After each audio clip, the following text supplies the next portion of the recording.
importante, quando a gente falar de qualidade, a mensagem que nós estamos passando para a sociedade, né?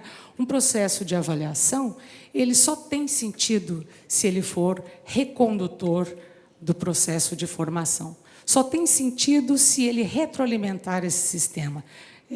Nessa direção, eu acho que um processo de avaliação durante a formação, ele tem muito mais condições de trazer resultados efetivos para a população e para a qualidade da formação. E a preocupação também dessa qualidade, importante destacar nesse debate, com os profissionais que já estão formados, né? A ideia que nós temos de que o problema de formação ele aumentou, é uma ideia que pode estar influenciada por muitos outros fatores, além da formação, inclusive a composição do mercado de trabalho, né? Mas a preocupação de esses profissionais que estão formados há mais tempo, antes dessa expansão do ensino superior, como que está o processo de educação permanente desses profissionais, de educação continuada. Esse é um debate que precisa da nossa contribuição. E, para finalizar minha fala, eu quero dar um depoimento do trabalho que nós estamos fazendo na odontologia, que é um trabalho de diálogo, tá? Como eu disse, a Beno participou de todo o processo de criação e participa das instâncias dos sinais, né? Mas nós resolvemos que é fundamental ampliar esse debate, ampliar, inclusive, com os conselhos de saúde, porque, é claro, são dois olhares sobre o mesmo, um durante a formação, outro durante o exercício profissional. E nós constituímos, aqui no Estado de São Paulo, exatamente, uma comissão que é formada, uma comissão mista, ABENO-CROSP, Conselho de Odontologia de São Paulo. Essa comissão foi formada em dezembro, já se reuniu 2 vezes, já chamou para si todas as 43 escolas de odontologia desse Estado para discutir o ponto que nos une, a ética, né? A ética da formação, para quem é esse profissional, qual é a qualidade da atenção que ele faz e qual o processo de formação que se dá. Eu acho que toda a iniciativa e essa audiência merece a nossa felicitação e o nosso compromisso público de contribuir nesse debate. Eu agradeço, então, a participação. Muito obrigado. Obrigado, professora doutora Maria Celeste Morita, que é presidente da ABENO.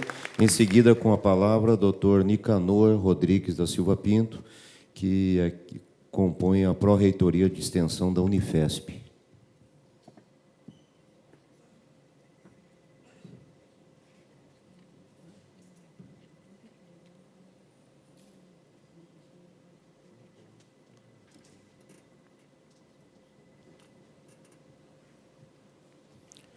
Bom dia a todos e a todas. Parabenizar ao coletivo, né, que desencadeou e viabilizou essa audiência, e, em particular, o amigo Carlos Neder. Estou aqui representando também a professora Soraya Ismaili, que hoje, em particular, está em Brasília, nos ministérios, campeando alguns recursos a mais, aquelas diversas via-crucis que a gente passa, mas a gente não podia deixar de estar presente. Não trago aqui uma síntese, uma posição da Unifesp, mas queríamos, sim, colocar a nossa colher nesse caldeirão, né?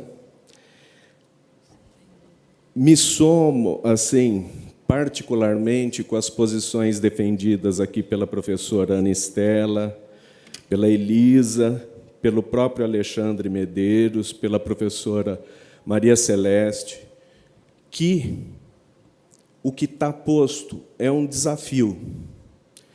Nós estamos formando profissionais na área da saúde que, infelizmente, e daí não é um problema só dos médicos, parece que não estão muito afim de ir aonde o povo está. Isso deveria ser objeto de reflexão, de aprofundamento, talvez para pensarmos até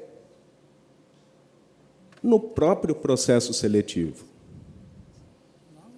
Será que só uma prova na seleção de conhecimentos cognitivos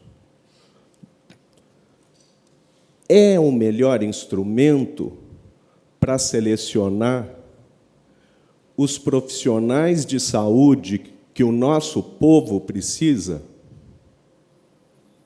Eu acho que isso tem que ser objeto de uma reflexão, talvez não deste mote e tal, mas para ampliar essa discussão, em ver os desafios que os gestores, na hora que assumem um SUS, têm que enfrentar na hora que não consegue prover profissionais em alguns espaços, em alguns territórios, em alguns municípios. Esse não é um problema específico da medicina, mas a medicina é um indicador. Como que a gente lida com isso? Mesmo na medicina, a experiência que o CREMESP vem acumulando na sua prova de avaliação, eu sou médico sanitarista, às vezes participo de alguns debates no CREMESP, acho que não é homogêneo nem consenso que esse seja um instrumento, nem no CREMESP. Na Escola Paulista de Medicina, apesar do Braulio Luna, que idealiza e defende muito esse instrumento, também não é consenso. Será que é consenso entre os advogados? Tenho dúvida. Mas acho que a gente deveria enfrentar essa discussão. Uma prova só cognitiva, o que nós estamos avaliando? Na hora que eu estou na frente de um médico que tem que dar uma resposta para mim, não necessariamente essa resposta tem que ser imediata. Hoje nós temos acesso até por esses instrumentos como um celular, acesso à internet. Eu tenho dúvida, você me dá uma licencinha, eu posso pesquisar aqui, eu posso aprofundar. O problema não é o conhecimento cognitivo acumulado, enciclopédico na minha cabeça. Estou só aproveitando o espaço da palavra para problematizar isso. Viu, João?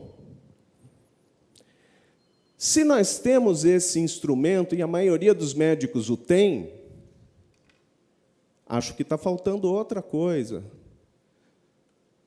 A ética. Que ética é essa? Pode ser um problema classista, que está distanciando a maioria dos médicos das populações indígenas, ribeirinhas, do Nordeste, de um monte de outros lugares. Medir isso daqui pode ser, esse tipo de prova pode ser uma boa seleção para contratar médicos, para juiz ou para uma prova de acesso na universidade. Mas esse é o melhor instrumento para avaliar o ensino, a formação. Eu fico com medo de que nós estamos, sim, criando um instrumento de penalizar a vítima. Nós temos que democratizar os espaços de avaliação dessas instituições de ensino superior. A gente sabe as estratégias dela de contratar uma porcentagem X de doutores, tal, para logo demitir, alugar alguns galpões, fazer aluguel de equipamentos para depois desalugar.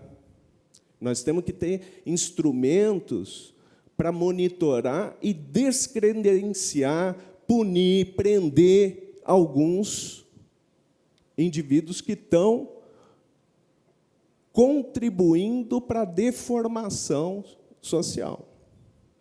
Acho que o desafio colocado pelas novas diretrizes curriculares, pela própria questão que o Ministério da Saúde está colocando, é que é importante, sim, a gente ter um hospital de ensino, mas não só um hospital de ensino.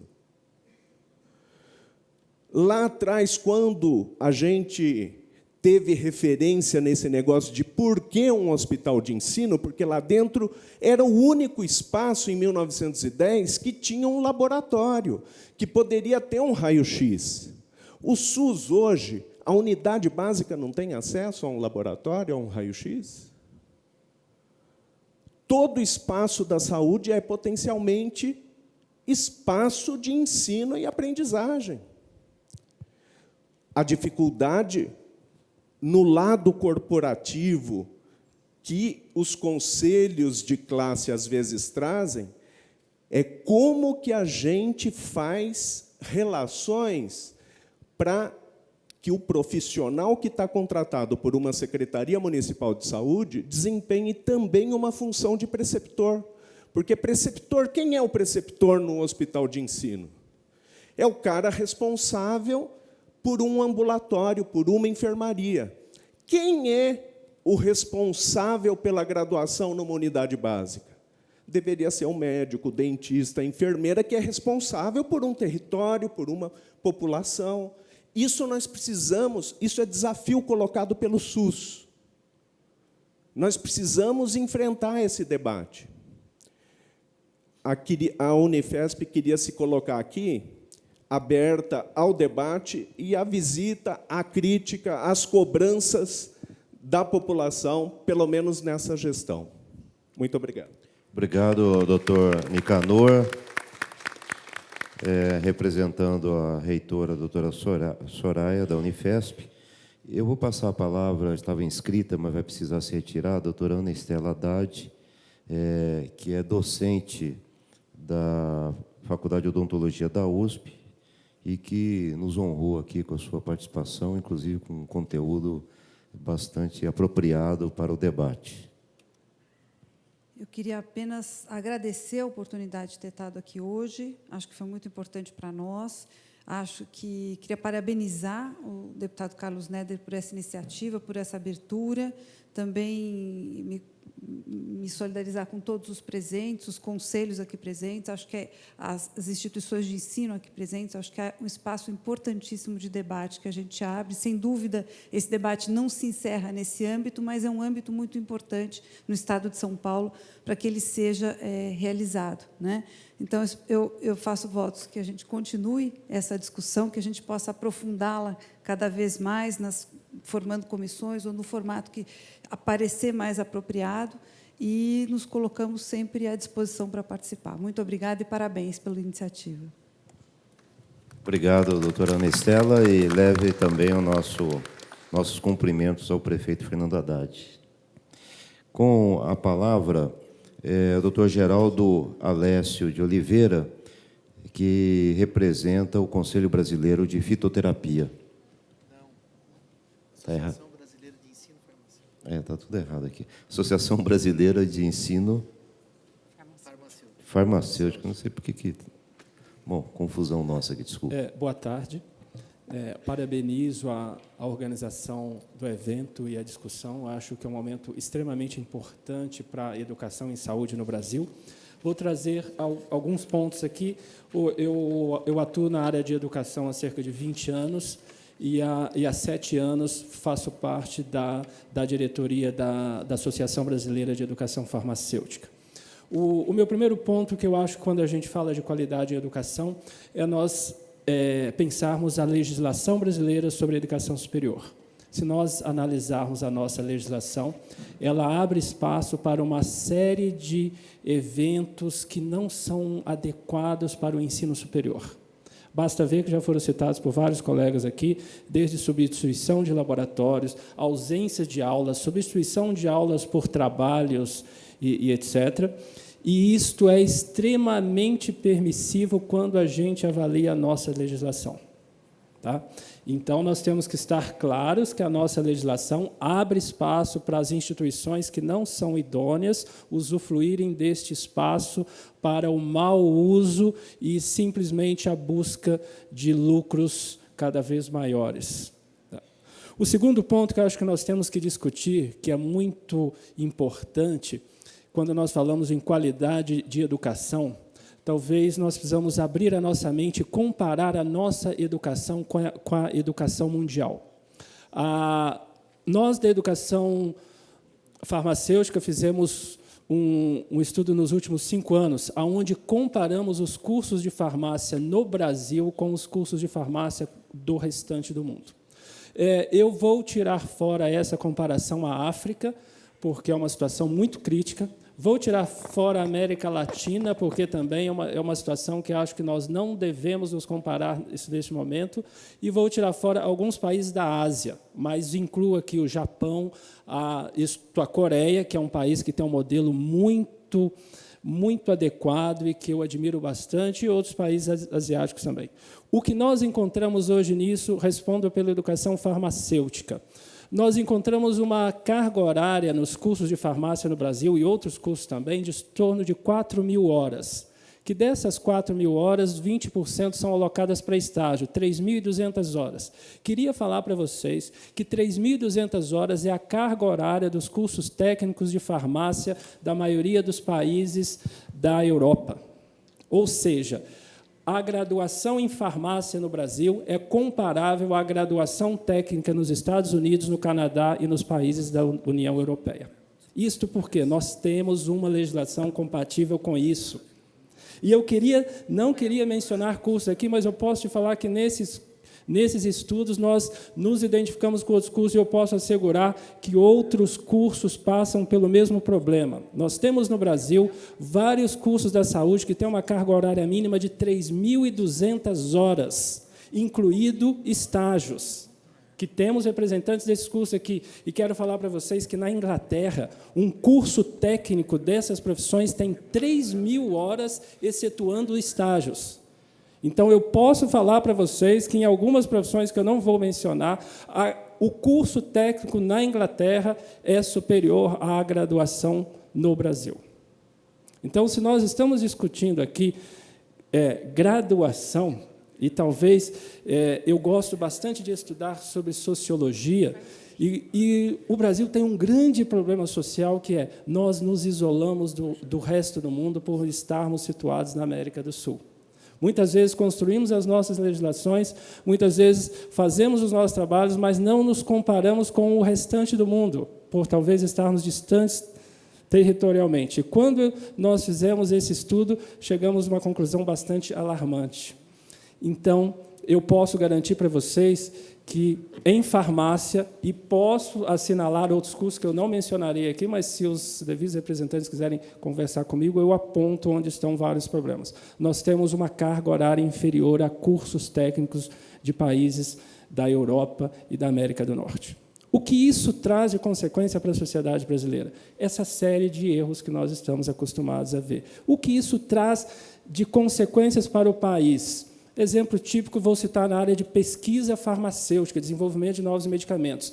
De 2000 para cá, as indústrias farmacêuticas criaram mais de 50 centros de pesquisa de novos medicamentos. Sabe quantos vieram para o Brasil? 50 centros de pesquisas avançados. Nenhum. Mas por que nenhum dos 50 centros de pesquisas avançados, publicação de 2012, vieram para o Brasil? Porque, possivelmente, nós não temos um suporte técnico para assegurar que estas pesquisas venham para o nosso país. Por quê? A nossa graduação, comparada, por exemplo, com a França, na França nós temos uma graduação em farmácia em torno de 8.000 horas. No Brasil, nós temos de 4.000 horas. Então, as consequências sociais disso para um país em desenvolvimento podem ser benéficas, porque nós temos uma massa de estudantes no ensino superior. É uma política de governo estimular a entrada dos estudantes no ensino superior. Mas, por outro lado, existe uma consequência grave, que é a baixa qualidade da formação.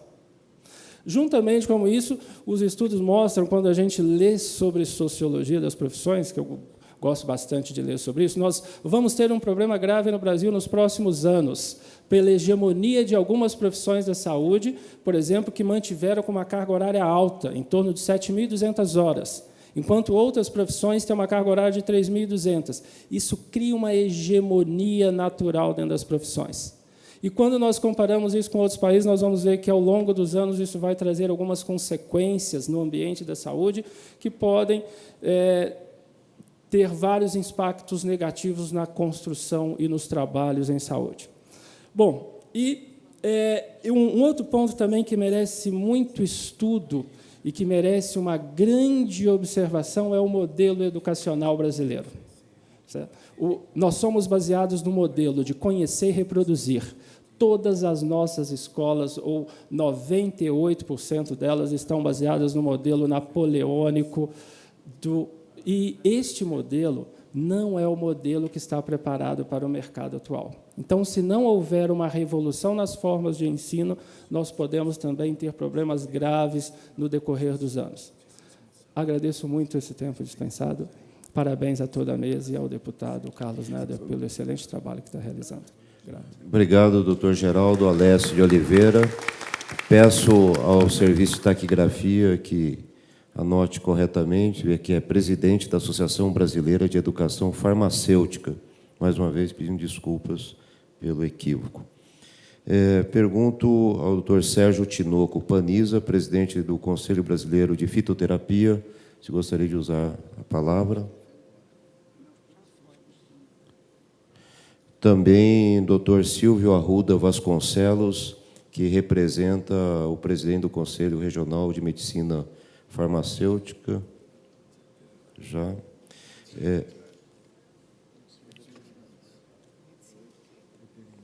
Medicina veterinária, pois não. O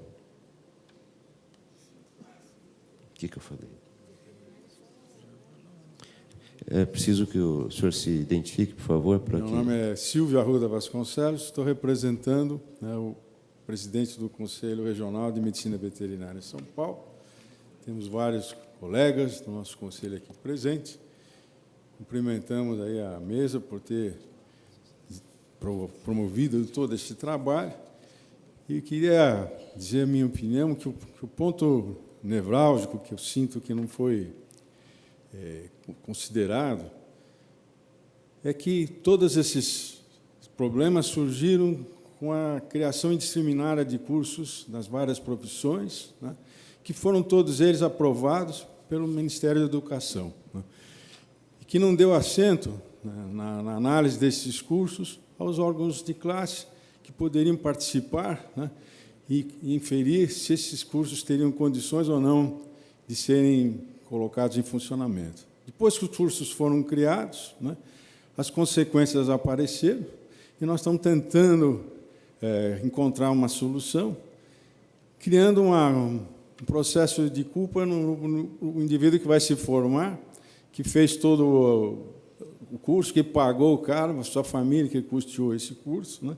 E nós estamos criando um mecanismo, né, de trazer uma culpa, impedindo que esse profissional venha assumir as suas atividades, né? Então, a meu ver, o que está faltando aqui, fundamental, é lá no fim, no início, na criação desses cursos, onde houve falhas, né, por não terem sido competentes suficientemente para julgar a qualidade das estruturas dos cursos que estavam sendo implantados. Então, nós temos que encontrar uma maneira, né, de não culpar o profissional que está se formando, mas de culpar a instituição que criou esse curso e de fiscalizar essa instituição. Essa é o meu ponto de vista. Muito obrigado, doutor Silvio Arruda Vasconcelos, aqui representando o presidente do Conselho Regional de Medicina Veterinária. Eu passo a palavra, pergunto se a doutora Lúcia Helena Lista Bertonha, que representa o presidente do Conselho Regional de Nutricionistas, gostaria de se pronunciar. Desculpe. Então, com a palavra, a doutora Lúcia Helena Lista Bertonha. Então, bom dia a todos. Eu estou representando a nossa presidente, né, a doutora Silva, do Conselho Regional de Nutricionistas, E o nosso conselho não é diferente da maioria de todos os nossos colegas aqui que já falaram. Então, o conselho tem, sim, uma preocupação com a formação. Eu, especificamente, trabalho no setor de fiscalização, a gente trabalha com uma equipe de fiscais, e a gente tem constatado isso em loco, né, essa má atuação, né, do nosso profissional.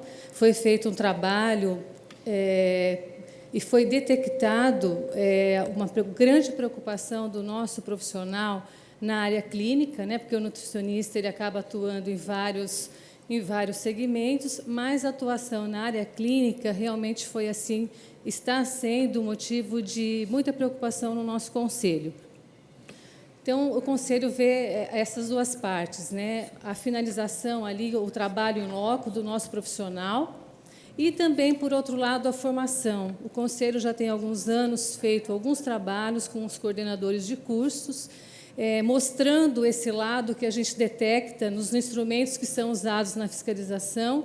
Então, é todo um trabalho que está sendo feito com esses coordenadores e a gente procura, né, a gente tem feito o possível para melhorar esses dois lados, trabalhar em conjunto, a formação e a fiscalização em loco. Foi falado de denúncias, o nosso conselho, aí, nos últimos 2 anos, tem recebido muitas denúncias de profissionais, principalmente que trabalham em consultórios. Também foi feito um trabalho, ano passado, muito importante, significativo com esses profissionais, de muitas denúncias de profissionais que estão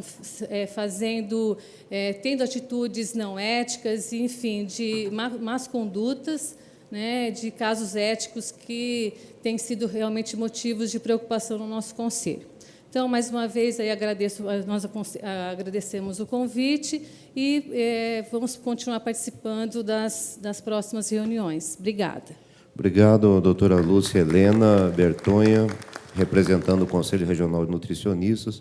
Peço a compreensão de vocês, até o momento foram 21 intervenções dos nossos convidados, componentes do plenário. Restam 3 manifestações e elas são compatíveis com o nosso horário de término das 13 horas. Lembrando que o ideal seria que nós definíssemos também alguns encaminhamentos que sejam de comum acordo entre as entidades, conselhos participantes. Com a palavra, a doutora Marília Louvisson, que é presidenta da Associação Paulista de Saúde Pública. Obrigada, vou falar daqui. Bom, a PSP agradece muito o convite e entende essa discussão como uma discussão fundamental para a sociedade brasileira, para o SUS, e se nos juntamos a outras falas, no sentido que ela precisa ser ampliada, incluindo os vários atores, alunos, e a gente espera que esse seja um movimento em construção de todo esse coletivo que está aqui. Em particular, parabenizamos o deputado Carlos Neder, companheiro, amigo, sanitarista, junto à PSP há muitos anos, e ao Fórum dos Conselhos, na figura do coordenador Moacir, em particular do nosso representante da PSP, Marco Manfredini, que vem atuando bastante nesse processo. E colocar que nós compreendemos que a questão da avaliação e da qualidade é algo que permeia esse discurso e que preocupe, mas também nos juntando a outras falas que já ocorreram, é fundamental que a gente lembre que a avaliação ela deve ocorrer em processo, uma avaliação formativa, e que qualidade se constrói em processo, e que, portanto, para isso nós vamos precisar avançar com um compromisso no sentido da ética, de um projeto educacional inovador que, de fato, forme profissionais para o cuidado, não é? E, nesse sentido, poder propiciar a garantia da qualidade e, ao mesmo tempo, uma regulação pública nesse sentido, desde as escolas, a construção de escolas, a existência de cursos e também a inserção desses profissionais no mercado. Mas a gente traz aqui 2 importantes discussões que a gente vem tratando enquanto Associação Paulista de Saúde Pública, onde a gente tem um fórum de formação e graduação em saúde pública que vem atuando nesse sentido, com relação a 2 pontos principais da questão da formação e da fixação de profissionais no setor público. A formação para o público, né? Já foi dito nesse processo que profissionais nós estamos formando para as necessidades da sociedade, que tem um sistema único de saúde como sistema universal. né, que está focalizado nas necessidades da população, na produção de cuidado nos territórios, numa atenção primária em saúde, construção em redes, produtor de cuidado. Nós estamos formando profissionais de saúde voltados a esta necessidade? Acho que essa é a discussão que precisa ser feita.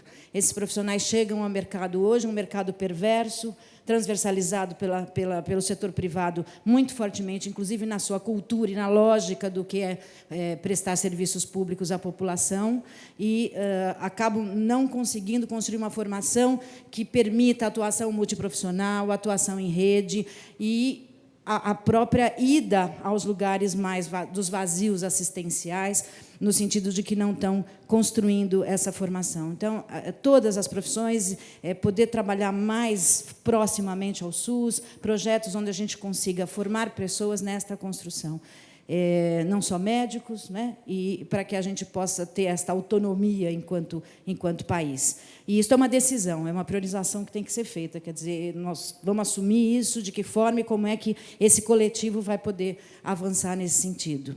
Além disso, a questão da fixação desses profissionais. E aí a discussão da carreira de Estado se impõe, não só para algumas questões, lógico que é muito diferente eu falar em carreira de Estado para profissionais da atenção primária, para médicos da atenção básica, do que eu falar para especialistas, por exemplo, que também têm que ser fixados e garantidos na redução das desigualdades. Mas algumas categorias precisam ser traduzidas numa carreira de Estado. E, além disso, não só para a produção do cuidado, como hoje, como a gente defende a construção da carreira do sanitarista. Esse Estado, infelizmente, foi pioneiro na construção da carreira de um médico sanitarista, que permitiu a construção de processos comunitários e processos de saúde pública muito fortes neste país, e, neste momento, essa carreira foi extinta.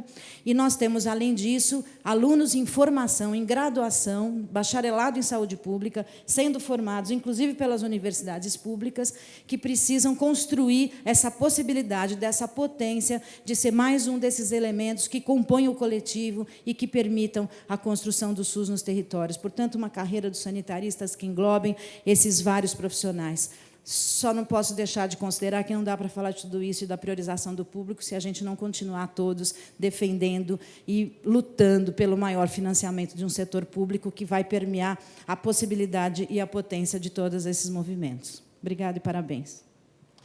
Obrigado, doutora Marília Louison.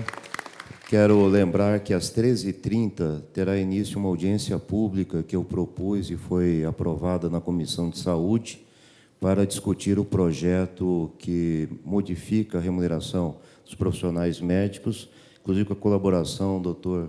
João Ladislau, para ajudar a corrigir, inclusive, várias distorções que envolvem os médicos sanitaristas, uma vez que foram cometidos equívocos na lei e não devidamente sanados no projeto, que é possível seja votado ainda esta noite, aqui na Assembleia Legislativa.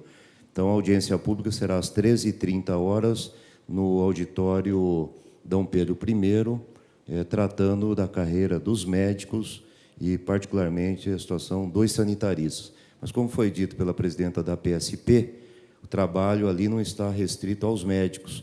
Eles têm uma preocupação muito interessante em discutir os profissionais com formação em saúde pública, de diferentes categorias profissionais, e é muito importante que a PSP continue acompanhando os nossos trabalhos aqui na Assembleia Legislativa.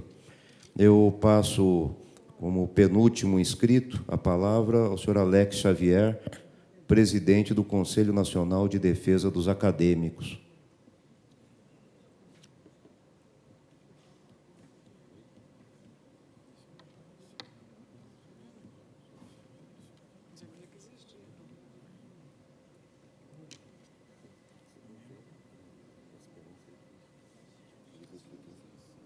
Bom dia a todos os presentes. Eu faço parte do Conselho Nacional de Defesa dos Acadêmicos. Foi um órgão criado justamente para estar recebendo os alunos a nível superior que apresentam todos esses tipos de problema em relação a instituições, a problemas com cursos. Esse órgão ele tem cerca de um ano e já recebeu mais de 1.000 denúncias de instituições de ensino só em São Paulo. Eu tenho como formação acadêmica, eu sou farmacêutico, a doutora Josiane Câmara, que não está presente, ela é fisioterapeuta, e nós temos tentado buscar um meio de solucionar e ajudar esses alunos. O interesse dos alunos realmente é o quê? É estudar e se tornar bons profissionais, o que eles não encontram nas instituições de ensino, a grande maioria. Então, às vezes, a gente pensa que o aluno só quer estudar e pegar o diploma, a grande maioria não é isso. A gente recebe denúncia de muitos alunos de diversos cursos, e o que eles apresentam para a gente? O curso é reconhecido pelo MEC. Ó, a instituição ela tem nota boa no MEC, só que a gente faz curso de saúde, a gente não tem um laboratório, a gente não tem aula prática. Como fazer? Então, a ideia de se colocar uma avaliação é importante, mas se não houver a fiscalização do MEC em relação ao curso, não adianta. Como já foi dito aqui, a instituição, para liberar um curso, ela manipula, ela maqueia, consegue autorização e depois não é isso que ela entrega aos alunos. A fiscalização ela tem que ser feita sempre. E sem a comunicação, sem aviso prévio. Um grande problema que a gente conseguiu detectar em relação ao MEC é que ele só atua em Brasília. Qualquer denúncia, qualquer um de vocês que estão presentes aqui, quiserem fazer algum tipo de denúncia, tentem. É o 0800, que a dificuldade é grande, é uma demanda que você faz por e-mail e dificilmente recebe uma resposta, ou, se tiver condições, de estar indo a Brasília e tentar. Se a oportunidade foi dada ao MEC hoje aqui, eles não estão presentes, imagine receber lá. Então, a dificuldade é essa. Os alunos eles têm interesse, eles querem o apoio, a gente está aqui para dividir essa discussão com vocês, buscar o incentivo, buscar o apoio, só que nós precisamos de fiscalização nas instituições. Existem instituições que elas cadastram os alunos em cursos diversificados para poder colocar número de alunos para dentro. Elas não têm estrutura para receber os alunos, não têm porte para aplicar os cursos, e mesmo assim continuam atuando. Mesmo quando alguma demanda do MEC surge, as instituições continuam atuando, porque elas se prevalecem da impunidade. Então, eu aqui representando esses alunos, representando o Conselho Nacional de Defesa dos Acadêmicos, que é vinculado à ADESP, Associação de Desenvolvimento do Estado de São Paulo, eu venho aqui dizer que a gente está junto nessa, nós queremos realmente que os profissionais sejam formados com qualidade para poder atuar amanhã. Todos nós temos filhos, temos os nossos próximos que vão vir aí, nós precisamos realmente formar grandes profissionais de saúde, só que o que nós precisamos é da fiscalização, é do apoio do governo. Eu acho que a maioria que está aqui, aqueles que já têm um nível superior, quando ingressaram numa instituição que não foi pública e puderam ter acesso às notas da instituição, entraram acreditando que estariam entrando numa instituição respeitável, numa instituição confiável, com um curso bom, se pudesse analisar a média, e vocês foram formados com o que a instituição lhes ofereceu.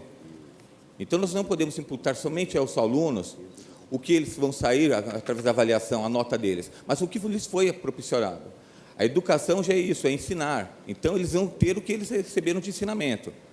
Então, a ideia realmente é essa, discutir, inclusive, com as instituições de ensino, fixar mais essa fiscalização nas instituições de ensino. Nós temos profissionais de enfermagem que nos levaram denúncia, que eles terminaram o curso agora no final do ano passado e não tiveram aulas práticas. Chegaram a perguntar para a gente se o ideal seria fazer um curso à distância. Então, a gente tem que fixar essa ideia e, nos próximos debates, a gente poder estar discutindo para melhorar essas condições. Agradeço a oportunidade. Obrigado a todos da mesa. Muito obrigado, doutor Alex Xavier. Peço a Vossa Senhoria que deixe depois os contatos do Conselho Nacional de Defesa dos Acadêmicos para que possamos manter a nossa comunicação. Por fim, está inscrito o doutor Marco Antônio Manfredini na condição de representante da diretoria do Conselho Regional de Odontologia, representando aqui o presidente do Conselho. Bom, boa tarde a todos. Eu queria transmitir os cumprimentos do nosso presidente, Dr. Cláudio Miak, resgatando, e estendendo, deputado, que Vossa Excelência pudesse transmitir tanto aos demais membros da Comissão de Educação desta Casa, como também ao presidente da Assembleia Legislativa, a possibilidade que nos foi aberta pela segunda vez para participar de um evento dessa natureza. Queria destacar que, muito embora nós só tenhamos a presença do Ministério da Saúde dentre todo o conjunto de entidades convidadas, mas, mais uma vez, essa casa abriu espaço para a reflexão, para o debate e para a possibilidade da opinião e a questão fundamental que move esse movimento, que é a questão da qualidade da prestação do cuidado à saúde. Podemos ter algumas opiniões divergentes entre os conselhos profissionais, podemos ter avaliações diversificadas, mas, com certeza, cremos que o conjunto dos conselhos tem o mesmo objetivo, que é a preservação da ética e a fiscalização do exercício profissional. E essas duas funções têm sido exercidas plenamente pela atual gestão do Conselho Regional de Odontologia de São Paulo. Queria destacar que nós temos hoje 120 mil profissionais no estado de São Paulo, sendo que desses, 78